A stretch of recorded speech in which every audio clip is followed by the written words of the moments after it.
Arm pump. Some people say that it's genetics. Some people say that it's diet. Some people say that it's grip strength and you need to get your grip stronger. Some people say that you need to go and get surgery. Some people say that you're born with it. And other people say that it's just in your mind and arm pump doesn't exist at all. So when you've got all of these different thoughts or ideas coming at you, it's very hard to be able to find a solution to get rid of arm pump so you can go and ride and enjoy your riding and enjoy your racing and not have to worry about just hanging on or trying to survive. In this video, I'm going to go through 5 proven ways to get rid of arm pump that I've used with a lot of my riders over the years. But before we get into that, the first thing that you need to know is what is arm pump and what are the two types of arm pump. And once you know what type of arm pump you've got, then it makes it easier to be able to find a solution and find out what you need to work on. And hopefully I can give you some ideas to get started with from this video. So first thing, what is arm pump? So arm pump is where you get a pump up, okay, in your forearm or in your arm. Now, for enduro and for motocross, that's specific to the forearm. But in lots of other sports, like if we look at bodybuilding, bodybuilders actually chase and encourage getting the pump because it helps with muscle growth. So a pump in a particular muscle can be in any area of the body. It can be in your arms, it can be in your biceps and your shoulders, it can be in your traps, it can be in your abs, it can be in your legs. And so all it is it's a muscle group that has been overworked to the point that it's starting to break down. And what's starting to happen is there's an excess rush of blood flow to that specific area to try and deliver nutrients to that specific muscle group. And so that happens when a muscle is severely overworked. So the same as if I go to the gym and I get a dumbbell out and I start doing lots of bicep curls, the same thing will happen with my bicep. I'll start doing bicep curls and I'll feel great at the start. And if I keep doing bicep curls and keep going and not having a rest, eventually I'll start to feel that pump where the muscle feels like it's twice as big. It's a lot harder to be able to move the weight. My arms feel a lot more restricted and heavier than what they did before. So this is the same with arm pump. Arm pump is simply the forearm muscles being used to a point where they're being overworked. And that's what causes the pump. Second thing that you need to know is what are the 2 types of arm pump. So the first type of arm pump, type 1 arm pump, is where you get arm pump at the start of a ride, and the longer you keep riding for, the better it gets.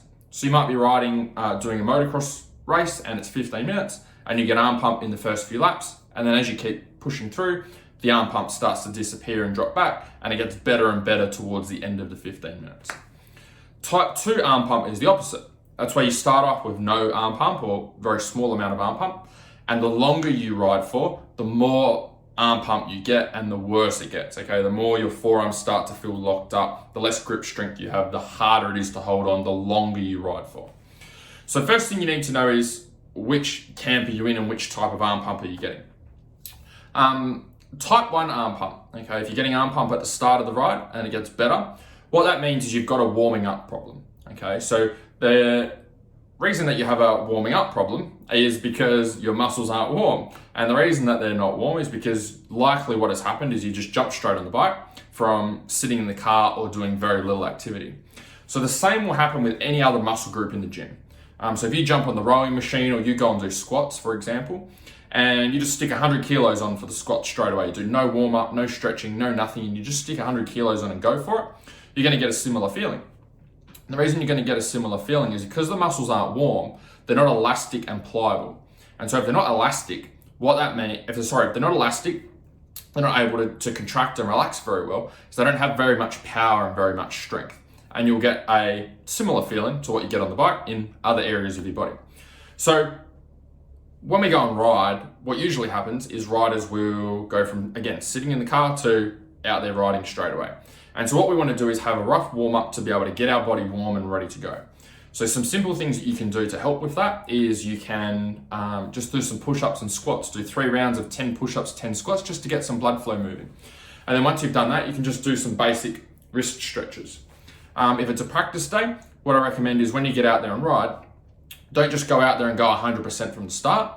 Remembering you've got a 100 kilo bike there that you're muscling around. So to go from 0 to 100 is like going to the gym and trying to lift 100 kilos without doing a warm up. So when you go out and ride, just take it easy, slowly wind up the intensity. Start off at 40% intensity for 1 lap and then go 60 and then 70, then 80, then 90, and then start doing your harder laps. So we've got a nice consistent warm up rather than just going from 0 to 100% straight away. So that's type 1. Type 2 is what we're going to get into, which takes a little bit more work in terms of finding out what the problem is for you. So I'm going to get into the 5 proven ways to be able to reduce arm pump that I've used with some of my riders. For those of you that are new to the channel, my name is Andrew Hammer. I've worked with hundreds of riders and racers from around the world to get them race fit and race ready, and also struggled with riding and racing fitness for about 14 years of racing myself. So hopefully these videos help you to not be one of those riders. First thing that we can do, before we get into the 5 ways, the main thing that we're trying to work out here is what is causing my forearms to be overloaded, okay? And once we find out what is causing your forearms to be overloaded, then we can find a better solution to be able to overcome it. So, when we're on the bike, so if I jump up for a minute, when we're on the bike, and let's say we're in the rough attack position, okay? At the start of the ride, when our body's fresh, what's happening is our body is doing a lot of the work on the bike, okay, our whole body. We've got our legs gripping on nice and tight, okay, we've got our core nice and tight, we've got our upper back working to help move our arms backwards and forwards, we've got our biceps and triceps working. We've got everything from head to toe working together as one unit. And so what happens is as we continue to ride and our body starts to fatigue and starts to break down, at the start of a ride, it might be fair to say that 80% of your body, okay, from feet to head, is doing most of the work on the bike, and maybe your arms and your hands are doing about 20% of the work to steer the bike and put it in the right direction. As everything starts to fatigue from head to toe, my legs get tired and I'm sitting down more, my glutes, my ass isn't working as much anymore, my arms are getting fatigued and sore, my shoulders are starting to get sore, so I start to round over a little bit more. Then what starts to happen when I'm on the bike is that ratio is no longer at 80% rest of my body and 20% in my hands. That ratio starts to change. And it starts to change gradually. So it might go from, okay, now it's 70% in my body and 30% in my hands. And then it goes into 60% in my body and 40% in my hands. And then it goes 50% rest of my body holding me on the bike and then 50% in my hands. And then it gets to a point where your body is not really doing too much work at all. It's really your hands and your grip that are doing a lot of the work. And so what starts to happen then is your arms go from doing 20% to doing 50, 60, 70% of the work, because the rest of your body's not up to the task of being able to ride and move the bike. So these 5 ways, what they're helping you to do is they're not helping you to fix your arms, okay? What they're helping you to do is to find the cause and go, okay, why are my arms being overworked? And what are the things that I can do to be able to make sure that they're not being overworked and I can feel at the end of a ride how I feel at the start of a ride. First way is strength. So a lot of riders feel that they are strong enough on the bike. Okay, and you might be strong, okay, you just might have a good base of strength. But what I find for a lot of riders is they're not as strong as they need to be able to ride, to be able to deal with minimal amounts of arm pump. So if you look at your bike might weigh about 100 kilos, and then you've got your body weight on top of that. So if you weigh 90 kilos, that's a total of 190 kilos that you need to be able to wrestle around for a 15-minute race or a 3-hour enduro. Now, the stronger you can get yourself, the lighter the bike is going to feel, okay? And the lighter you can get the bike to feel, the less energy you'll use while you're riding. And if you can use less energy while you're riding, what that means is that your body is going to stay in that 80% range for a much longer period of time, rather than dropping down to 70%, 60%, 50% in a much shorter period of time.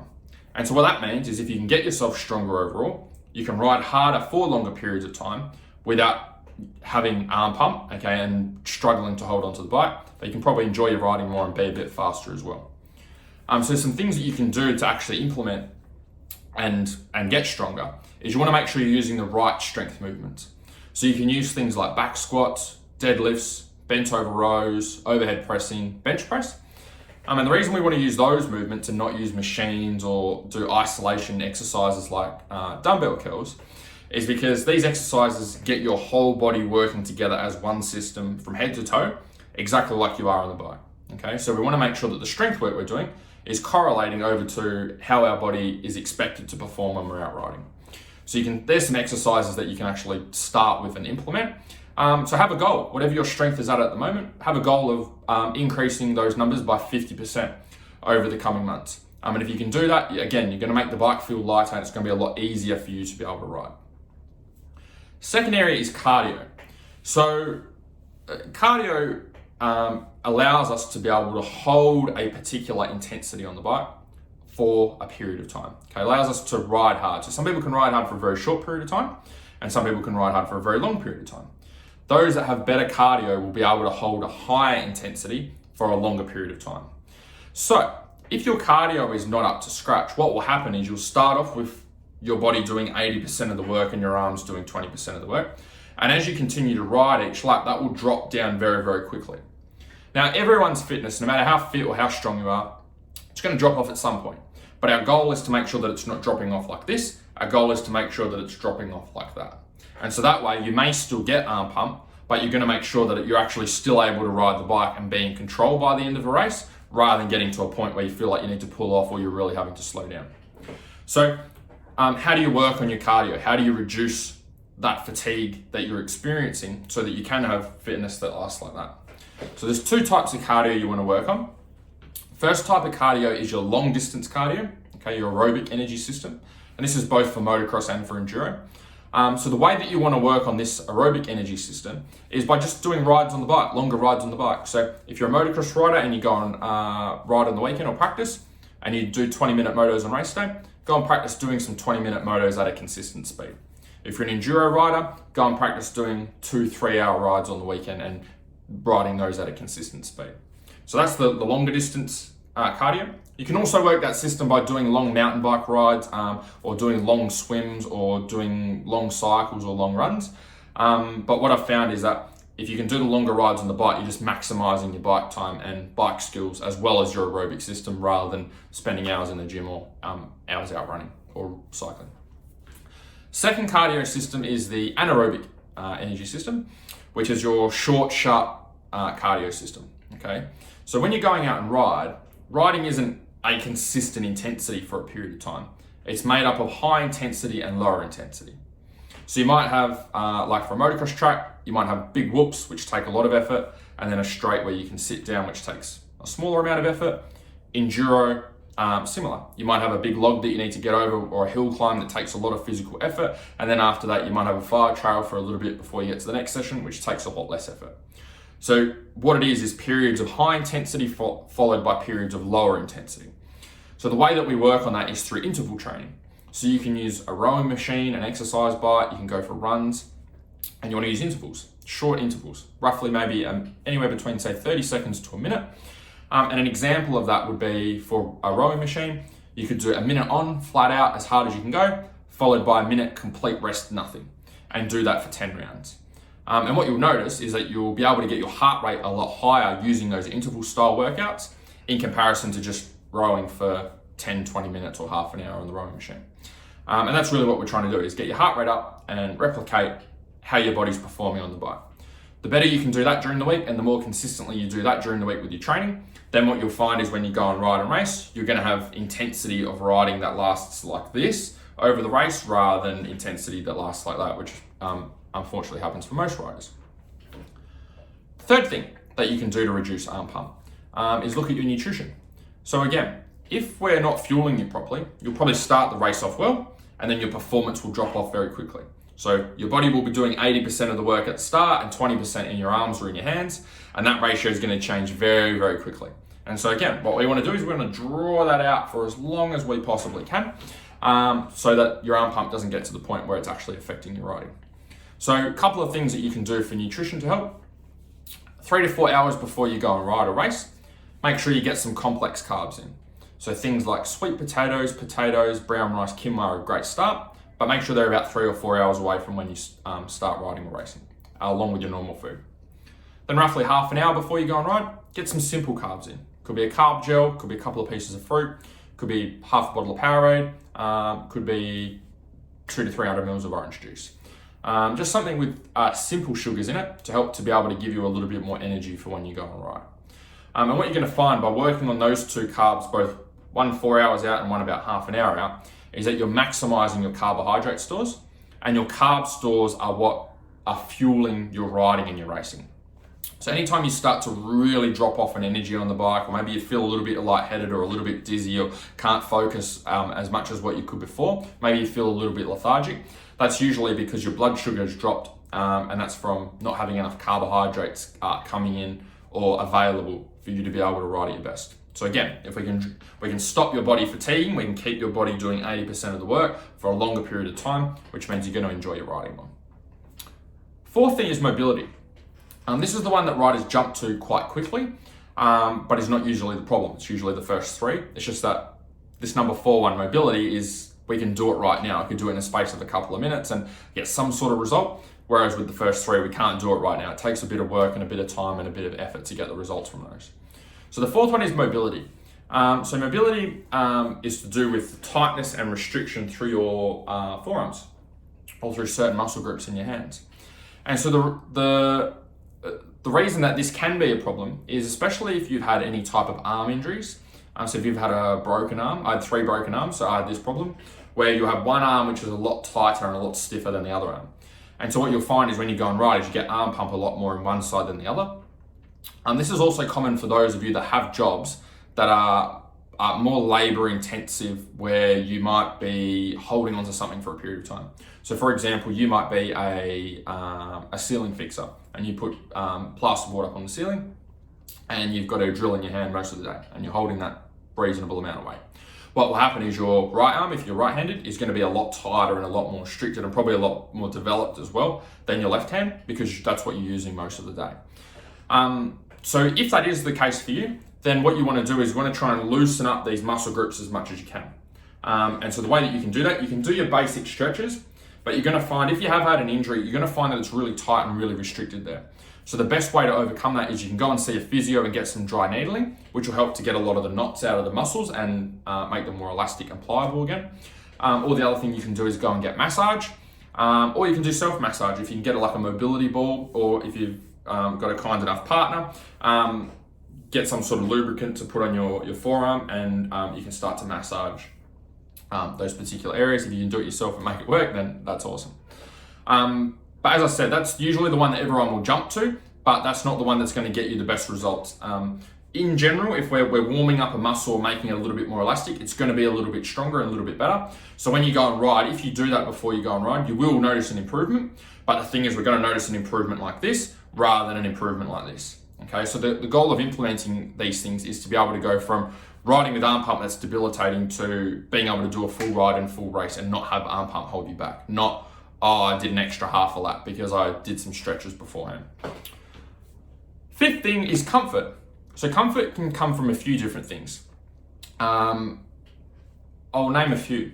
So one of the things that can cause discomfort on the bike is riding in terrain that you've never ridden on before.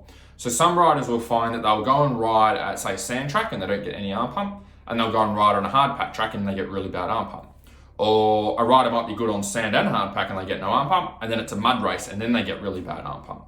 So if you're not comfortable in the conditions that you're riding with, automatically your body will tense up and hold on a lot tighter.